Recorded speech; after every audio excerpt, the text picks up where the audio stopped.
Y un gobierno sin política, el título que elegimos para el tema de hoy, ¿no? Nacional. Es público y notorio que a Milei no le gusta la política, le aburre la política, ¿sí? Hizo campaña con el tema de la casta. Cuando dio su primer discurso de inauguración de sesiones, lo dio de espalda al Congreso, como una definición de lo que él sentía por la política, ¿sí? Pero claro, después vino el día a día, tenía muy poca representación legislativa, había que empezar a trabajar, a juntar voluntades y cada vez le costaba más. ¿Cuánto tiempo tuvo para lograr la primera ley? Bueno, acá apareció Guillermo Franco, que le dio volumen político al gobierno y que le dio ese diálogo que le faltaba, y de repente con esto logró tener, ¿no es cierto?, la ley base, y logró empezar a ver desde el aspecto legislativo a tenerlo primero. Para esto construyó algunas estructuras que son momentáneas, digamos, ¿no es cierto?, sociedades que son por algún momento. La más sólida puede ser el PRO. Con el PRO constituyó algo porque había una afinidad en materia ideológica bastante grande y políticamente se podía crecer. Pero de repente tiene al gobierno que más ataca, el de la Ciudad Autónoma de Buenos Aires. Hoy es un ataque permanente. Pasa con el tema de la coparticipación federal de impuestos, donde desoye un fallo de la Corte, pero pasa también con el aspecto del transporte. Ahora dice que le va a transferir las 31 líneas sin mandarle ningún tipo de plata, y empieza un debate muy fuerte. O sea, hoy parece ser que el gobierno de Jorge Macri es el enemigo del gobierno nacional. O sea, donde necesitaba un operador de esta naturaleza, empieza a tener cortocircuito muy grande con el PRO. Ni qué hablar de Mauricio Macri, que lo hicieron venirse, ¿no es cierto?, para ir a la provincia de Tucumán, lo ningunearon de una manera que el enojo es incalculable. Bueno, empieza a perder, ¿no es cierto?, afecto con este tema, y empieza a quedarse un poco lejos, ¿no es cierto?, en este esquema. Aparece con Hacemos Coalición Federal. Miguel Pichetto fue un tema fundamental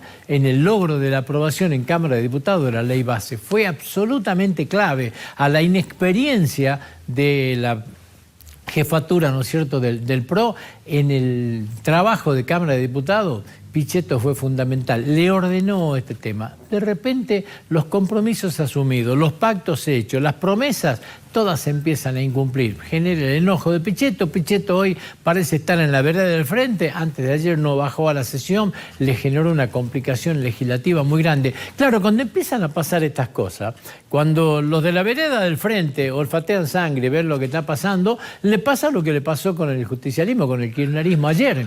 El kirchnerismo es un socio circunstancial para la aprobación del pliego del juez Ariel Lijo.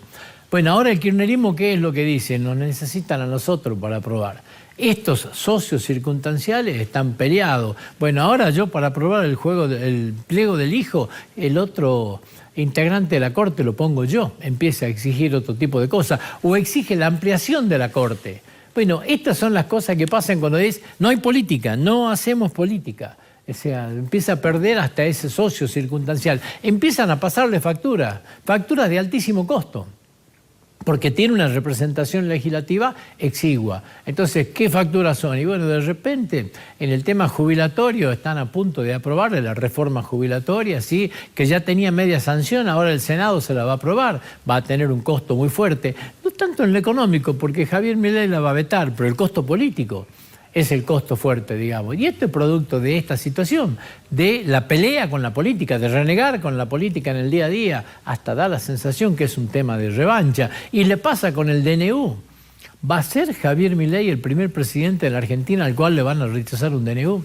Todo parece que sí. Es el DNU de la asignación de 100.000 millones de pesos a la CIDE. Y acá se le caen de nuevo, ¿no es cierto?, a aquellos socios políticos que tenía, que había ido Guillermo Franco construyendo de a poco, y que de repente se le fueron. Paga altísimos costos con este tema. Le cuesta mucho generar política, pero a su vez también parece ser que en el día a día está siempre rechazando la política. Tiene 10 gobernadores de Juntos por el Cambio, los llama, le pide ayuda, pero no les da nada, le niega la puerta. Ayer se enteran todos que Jaldo en Tucumán se va a llevar 50 millones de dólares para ampliar el aeropuerto, y los 10 gobernadores de Juntos por el Cambio tocaron la puerta la semana pasada y que llevaron nada. Bueno, no se entiende la forma de hacer política del gobierno. Tiene muy poca representación legislativa.